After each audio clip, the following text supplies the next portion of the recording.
while advances in curriculum have been somewhat disappointing, most of our participants expressed a positive view about innovations in instruction for young adolescents.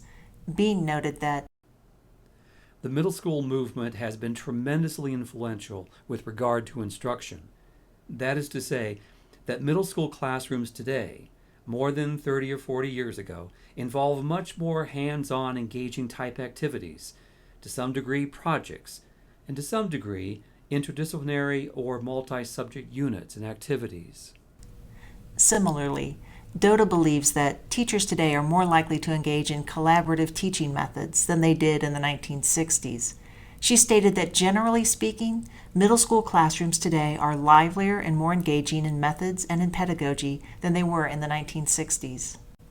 Several participants commented that middle school teachers are more likely now to engage in hands-on activities, cooperative learning, flexible grouping, and experiential learning, and that teachers are less dependent on textbooks than they have been in years past.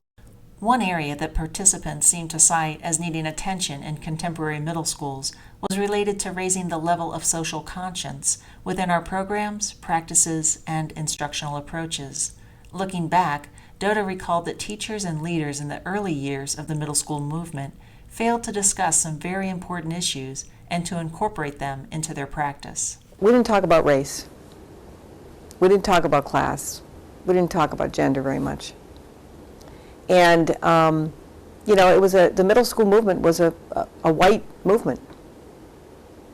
And ethnicity was not reflected in our early work. That was a huge mistake. And, and now with the standards movement, we're talking about closing the achievement gap. Using this, learn or I will hurt you model of educational accountability to sort of reduce the gap between rich and poor, black and white, and so on.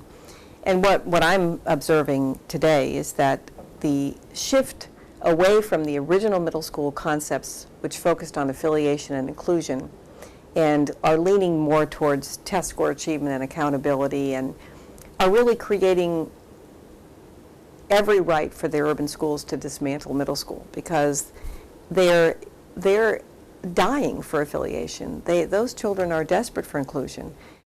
Doda's comments offer a challenge to present-day middle-level leaders, a challenge to return to some of the early principles and approaches of the middle school movement that offered affiliation to all students and their teachers.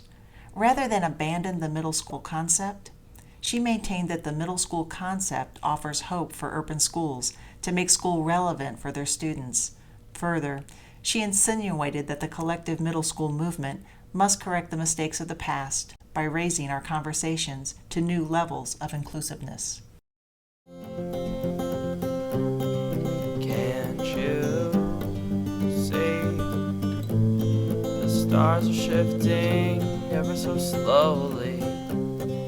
Once an X in the sky, now across for quite some time.